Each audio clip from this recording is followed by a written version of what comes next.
Día 17 de septiembre.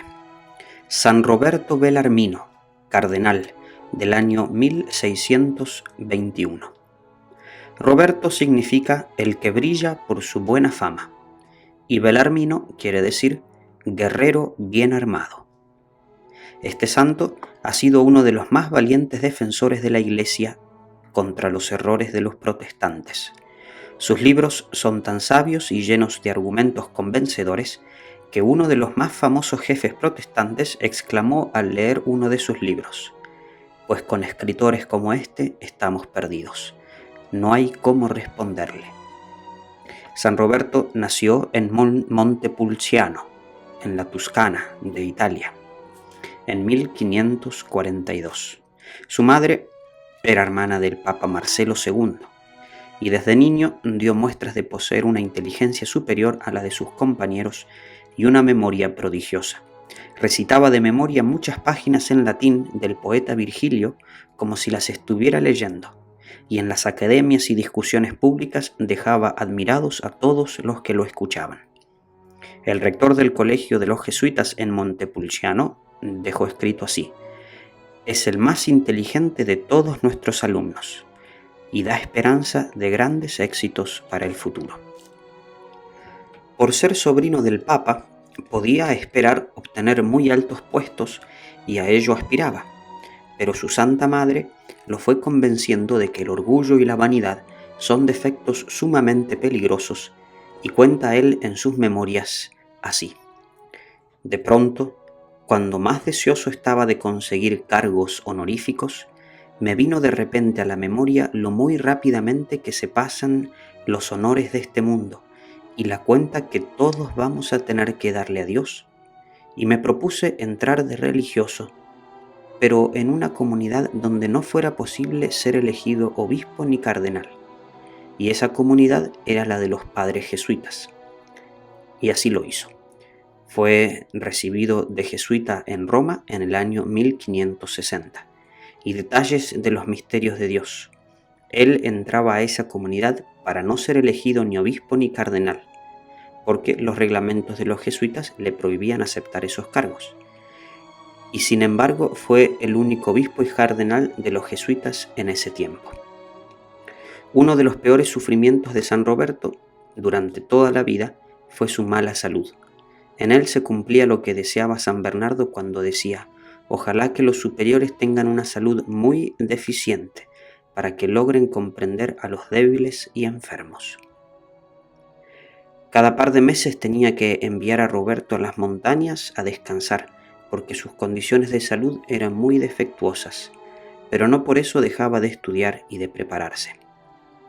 Ya de joven seminarista y de profesor, y luego como sacerdote, Roberto Belarmino atraía multitudes con sus conferencias, por su pasmosa sabiduría y por la facilidad de palabras que tenía y sus cualidades para convencer a los oyentes. Sus sermones fueron extraordinariamente populares desde el primer día. Los oyentes decían que su rostro brillaba mientras predicaba y que sus palabras parecían inspiradas desde lo alto.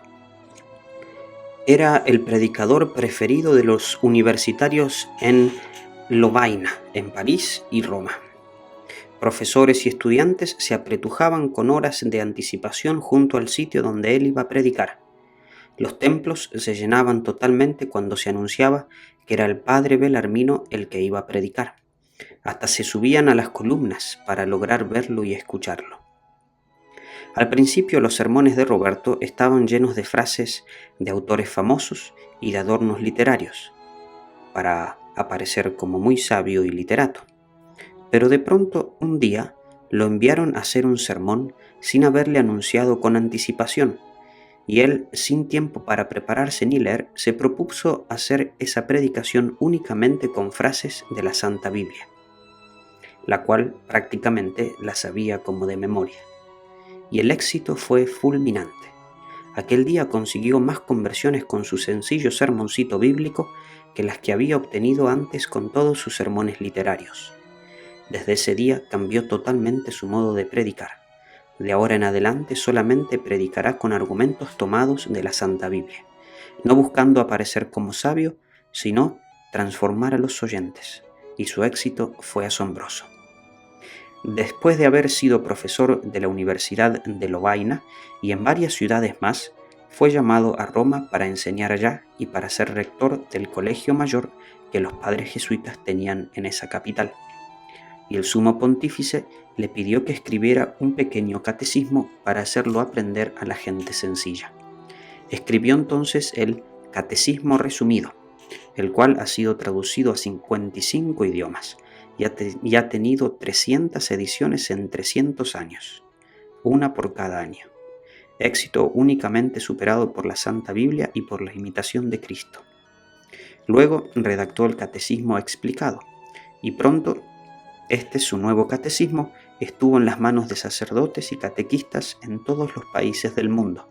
Durante su vida logró ver 20 ediciones seguidas de sus preciosos catecismos. Sucedió entonces que los protestantes, los evangélicos, luteranos, anglicanos, etc., habían sacado una serie de libros contra los católicos y algunos no hallaban cómo defenderse. Entonces el sumo pontífice encomendó a San Roberto que se encargara en Roma de preparar a los sacerdotes para saber enfrentarse a los enemigos de la religión. Y así él fundó una clase que se llamaba las controversias, para enseñar a sus alumnos a discutir con los adversarios. Y pronto publicó su primer tomo titulado así, Controversias. En ese libro, con admirable sabiduría, pulverizaba lo que decían los evangélicos y calvinistas. El éxito fue rotundo. Enseguida aparecieron el segundo y el tercer tomo y hasta el octavo. Y los sacerdotes y catequistas de todas las naciones encontraban en ellos los argumentos que necesitaban para convencer a los protestantes de lo equivocados que están los que atacan nuestra religión. San Francisco de Sales, cuando iba a discutir con un protestante, llevaba siempre 2 libros, la Santa Biblia y un tomo de las controversias de Belarmino. En 30 años tuvieron 20 ediciones estos sus famosos libros. Los protestantes, admirados de encontrar tanta sabiduría en esas publicaciones, decían que eso no lo había escrito Belarmino solo, sino que era obra de un equipo de muchos sabios que lo ayudaban, pero la realidad era que cada libro lo redactaba él únicamente. El Santo Padre, el Papa, lo nombró obispo y cardenal y puso como razón para ello lo siguiente. Dijo así: este es el sacerdote más sabio de la actualidad. Belarmino se negaba a aceptar tan alto cargo, diciendo que los reglamentos de la Compañía de Jesús prohíben aceptar títulos elevados en la Iglesia. Pero el Papa le respondió que él tenía poder para dispensarlo de ese reglamento y al fin le mandó, incluso bajo pecado, aceptar el cardenalato. Tuvo que aceptarlo, pero siguió viviendo tan sencillamente y sin ostentación como lo había venido haciendo cuando era un simple sacerdote.